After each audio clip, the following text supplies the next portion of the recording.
Fala pessoal, eu gravei 15 minutos de vídeo e estava sem áudio, então eu estou regravando, certo? É o seguinte, galera, vamos lá, né? Ajeitar nossa câmera aqui. Desejo uma excelente semana para vocês. Retornando aqui, hoje eu não operei, tá? Toda segunda-feira eu tenho tirado para organizar as coisas, né, de vida mesmo, tá? Empresa, trabalho, mercado, deixo tudo organizado para a semana. E isso faz total diferença, tá? Então, eu tenho feito isso nas segundas-feiras, né? E também devido ao à semana, né? A didática da semana que a gente tem. Então, se eu for pegar aqui, ó, a gente tem uma referência da semana, né, que começou com uma agenda hoje um pouco mais vazia. A gente tem amanhã também, né, terça-feira aí, com uma agenda um pouco mais vazia, né? O mercado começa ali a partir de quinta-feira, né, e sexta-feira, que serão os dias para mim aí de maior movimentação, tá? Não estou falando de operacional, beleza?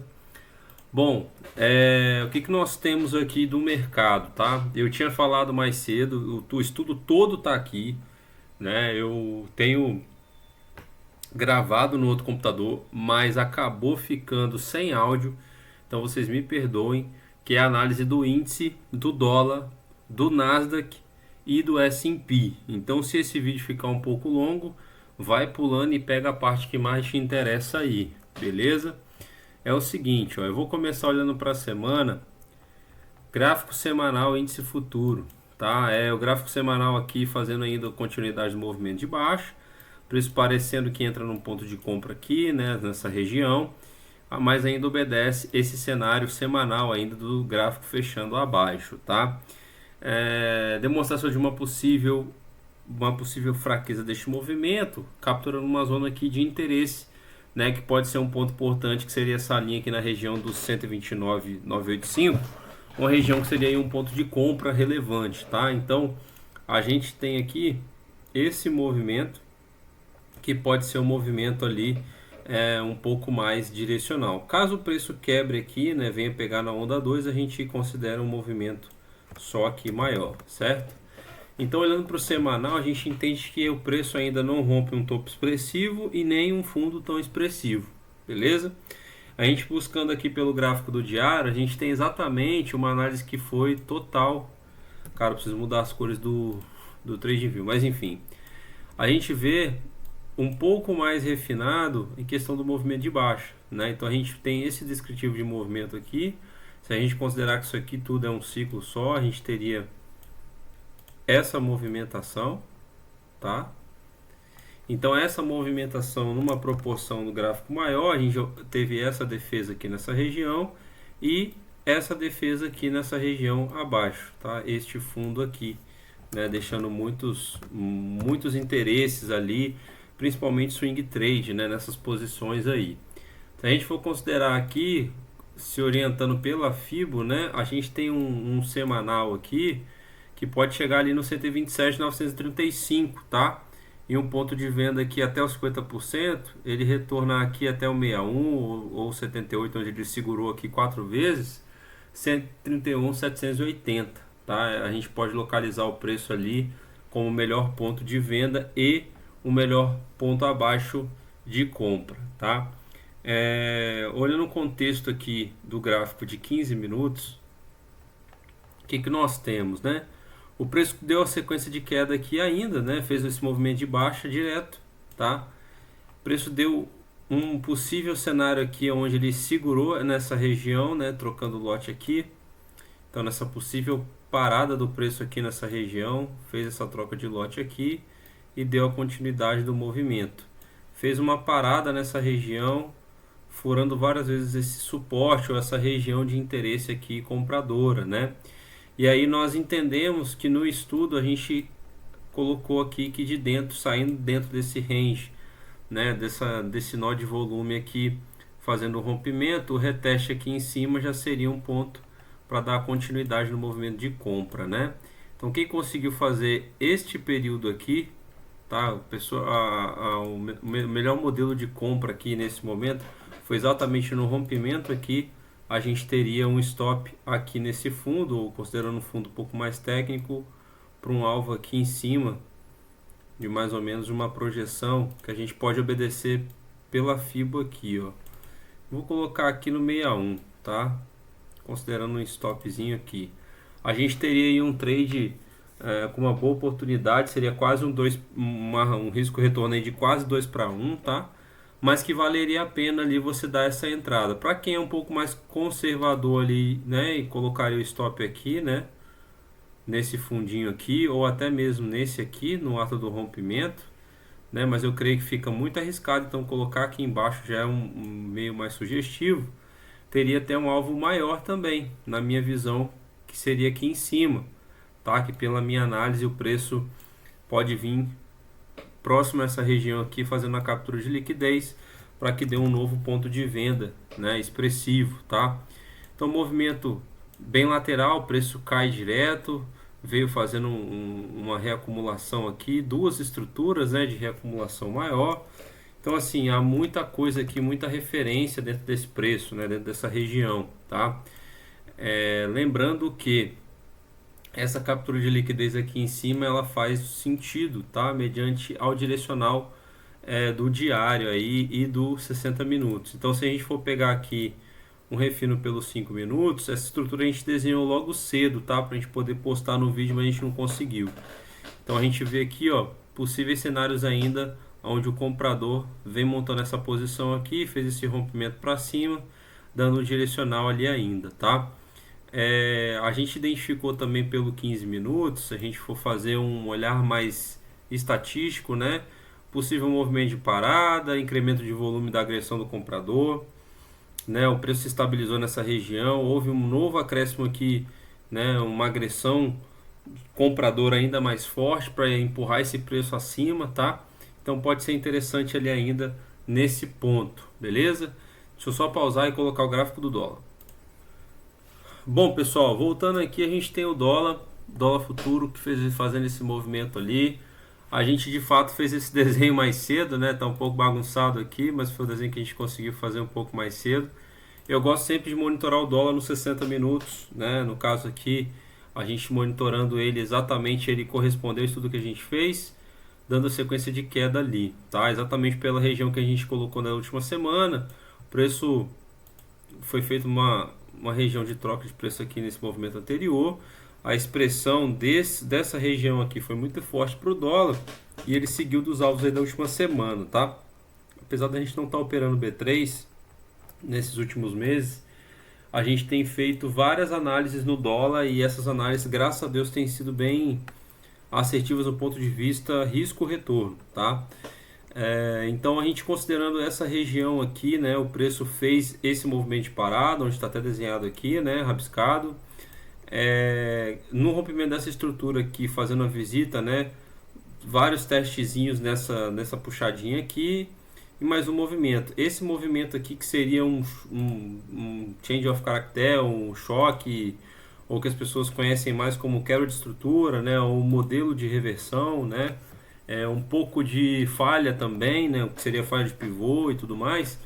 A gente pode considerar que esse movimento completo aqui foi exatamente uma confirmação, né? Então aqui seria a quebra ali dos fundos, considerando um choque aí, tá? O rompimento desse fundo aqui, ele é interessante para o dólar exatamente para a disparada dele para a região mais abaixo, né? Acredito que nessa região aqui, né, o interesse ali de montagem de posição do dólar, tá? O dólar ainda numa faixa de ponto de venda, tá? O preço vem num possível movimento de correção, então ele está dentro do range maior, porém no rompimento aqui, vamos ver se ele vai fazer essa confirmação, né? O intuito do preço era de fato buscar essa correção, a gente de fato identificar ali. Se a gente olhar para o gráfico de 5 minutos, que é uma referência aí para uma possível entrada nas operações, né? Como a gente teve um dia, né, uma agenda um pouco mais fraca, né? Também tem isso.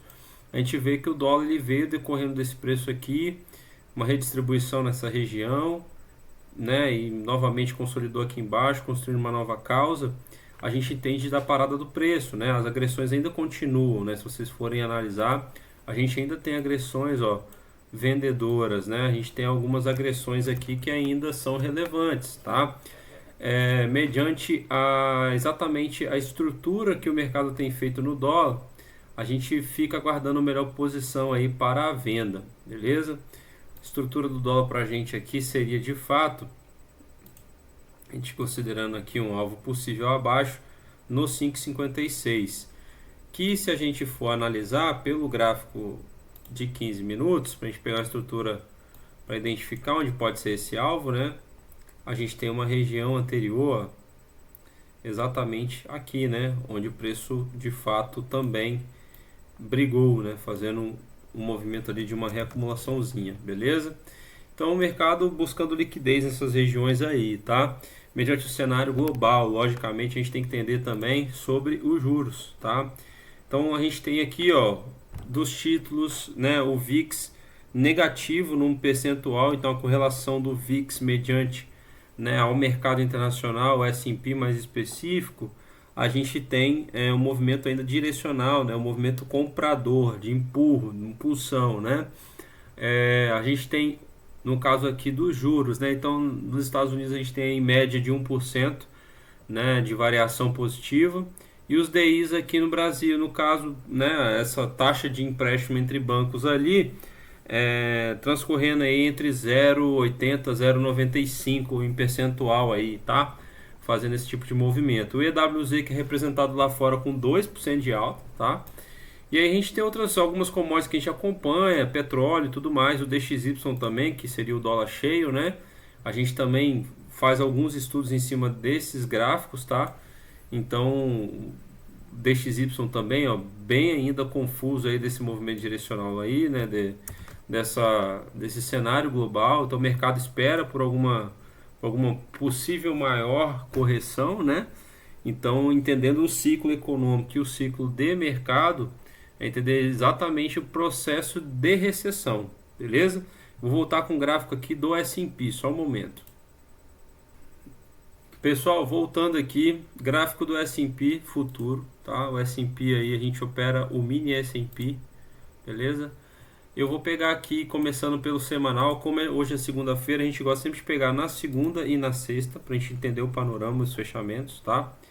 A gente teve essas 3 regiões aqui, 4 regiões, onde a gente colocou, traçando possíveis cenários para o S&P, e ele obedeceu, né? E esses critérios nós colocamos aqui, num semanal muito obrigado, né? A gente vê essa região como defesa, assim como na semana lá de abril, também região de defesa, e aqui região de defesa fortalecendo este ponto, né? Exatamente de interesse ali, o market make de olho, né, nas realizações acima, tá? Logicamente, entendendo o ciclo econômico, o mercado tende a buscar algumas regiões mais acima, né? Mas devemos ficar de olho principalmente na definição e no movimento ali de juros, tá? Nos títulos de empréstimo também, tá? As travas de opções, essas regiões a gente não consegue monitorar por enquanto, a gente não tem essa análise afiada, tá? Mas pelo que a gente consegue entender do contexto macro, né, o mercado vem realizando sim posições acima, tá? É preciso entender também que o mercado nessas subidas, tá? O mercado ele vem, se a gente considerar, né, essas pontas compradoras ao longo do caminho, né, dessa subida, o mercado vem decrescendo a sua agressão, né? Aquela coisa de estar faltando ali o combustível para o mercado dar continuidade, tá? Então, se a gente for analisar aqui pelo gráfico de 1 hora, a gente tem uma referência muito inteligente aqui, né, exatamente deste movimento por completo, né? Então, o preço entrando no novo possível ponto de venda, tá? Se a gente for considerar aqui, né, no caso, pivôs nessa região, né, o que a gente gosta de fazer essas medições. Então, a gente tem esse cenário, né, possível final aqui, né, de movimento, uma região que pode ser um possível movimento de fraqueza, né? Então a gente entender também que a FIBO nos dá um parâmetro não de entrada, a FIBO também nos dá um direcional, né? Um caminho ali para você entender aonde o preço está localizado e mediante isso agir em cima, tá? Então se a gente for analisar aqui, ó, O preço andou num ciclo completo aqui, ó, onda que a gente pode chamar aqui de uma onda